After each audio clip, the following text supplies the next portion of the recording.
გამარჯობა, ეს არის გადაცემა გვერდიდან და მე ვარ დავით კალანდია. არის ასეთი სლავური ანდაზა ვეგ ჟრი, ვეგ უჩის, ანუ ცხოვრება სწავლა. მინდოდა უფრო სიტყვა კაზმულად მეთქვა, მაგრამ არ გამომდის. სიტყვა კაზმულობისთვის რატი უნდა ვიყო ამაღლობელი, რათა ლამაზი და აზრიანი სიტყვით ვიმეტყველო.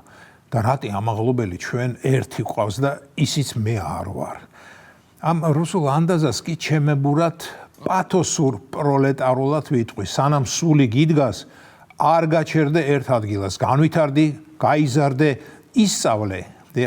სწავლა და კიდევ ერთხელ სწავლა, როგორც ეს ბაბუა ლენინმა დაგვიბარა.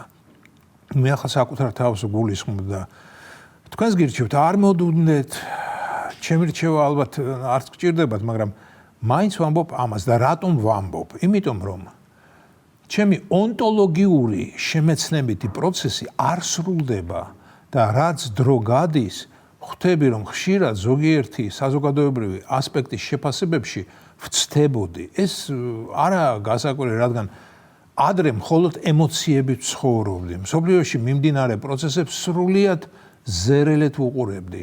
არ ვსვამდი კითხვებს და რასაც ჩამძახებდნენ, იმას დაუფიქრებლად ამოვძახებდი. ფაქტობრივად ისე, რასაც დღეს რუსთაველზე მოწამწელე ჩვენი ყველაზე ლამაზი და ჭკვიანი ახალგაზრდობა შვება. ჩემი ხანგრძლივი და ერთფეროვანი ცხოვრების განმავლობაში ძალიან იშვიათად თუ შემისვლია გემოვნება.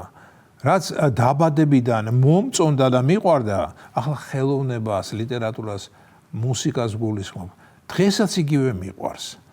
მეცაც გეტყვით, რაც უფრო ხშირად ვეზიარები საყვარელ ნაწარმოებს, მით უფრო ახალ გემრიელობებს აღმოაჩენ ხოლმე მასში. ამ მიმართულების დეტალურ დაკონკრეტებას ახლა არ დავიწყებ, იმიტომ რომ ფორმატი ამის საშუალებას არ მაძლევს. თანაც არ მგონია ფართო აუდიტორიისთვის საინტერესო იყოს ჩემი დამოკიდებულება კულტურასთან, მაგრამ აი რაშიც მეცვლებოდა გემოვნება, ანდა გემოვნება ამ შემთხვევაში არასწორი სიტყვაა, აბა რა ვთქვა. აღქმა, დიახ, ასე ვიტყვი, აღქმა, რაზეც მეცვლებოდა, ეს პოლიტიკური ვითარება იყო. ჩერჩილს მიაწერენ ერთ ფრთოსან ფრაზას, რომლის არსი და მნიშვნელობა ცხოვრების მეორე ნახევარში გავიაზრე და გავიზიარე.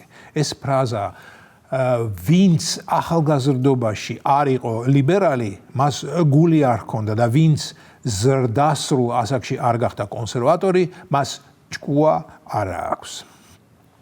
სინამდვილეში ჩერჩილს ეს არ უთქვამს და არც იტყოდა ბევრი პირადული მიზეზის გამო.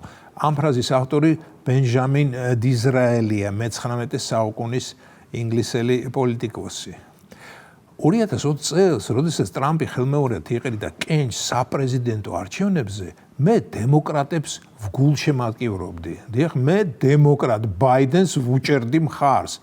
ჩემი მხარდაჭერა არსად გაიშვა, მით უმეტეს აქედან საქართველოსდან, მაგრამ მორალურად მე ბაიდენის მხარეს ვიყავი, რადგან ის დემოკრატი იყო და დემოკრატია გაცილებით უფრო პროგრესული, მოდერნისტული, ადამიანური და ჰუმანური მეგონა.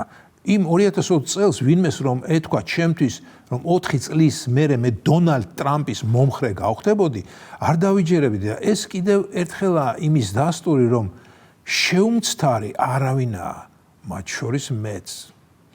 გავიდა 4 წელი.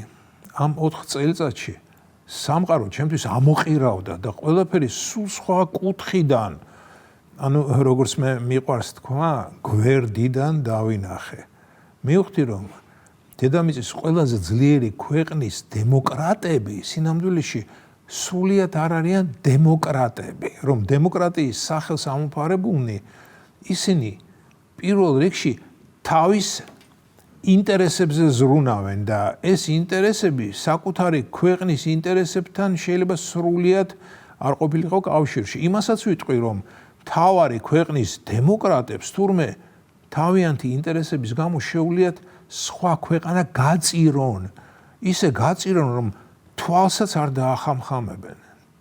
დიახ, როდესაც დედამიწის მთავარი ქვეყნის დიდი ჩინოსანი თავაზობს მე პარტიზანული ომის დაწყებას და პირდება რომ თეთრი სახლი არ დაივიწყებს ჩემს ღვაწლს ჩრდილოეთის დრაკონის დამარცხების მცდელობის საქმეში მე თავს მივცემ უფლებას და არ დავემორჩილები და ვეტყვი დიდო ჩინასანო შენ ან დურაკი ხარ ამას თუ სერიოზულად მთავაზობ ან და გაიძვერა ახლა კი ჩემთვის მთავარია რესპუბლიკელებმაც არ შემიცვალონ აზრი და საბოლოოდ კომუნისტებს არ ჩამახუტონ მოკლედ დღევანდელი მოცემულობით მისწრაფება შეგვეცვალა გუშინ დემოკრატები გვიყვარდა დღეს რესპუბლიკელები ანუ გუშინ ლიბერალები ვიყავით დღეს კონსერვატორები ვართ ზუსტად ისე როგორც დიზრაელმა დაგვიბარა ეს იყო გადაცემა გვერდიდან და მე ვარ დავით კალანდია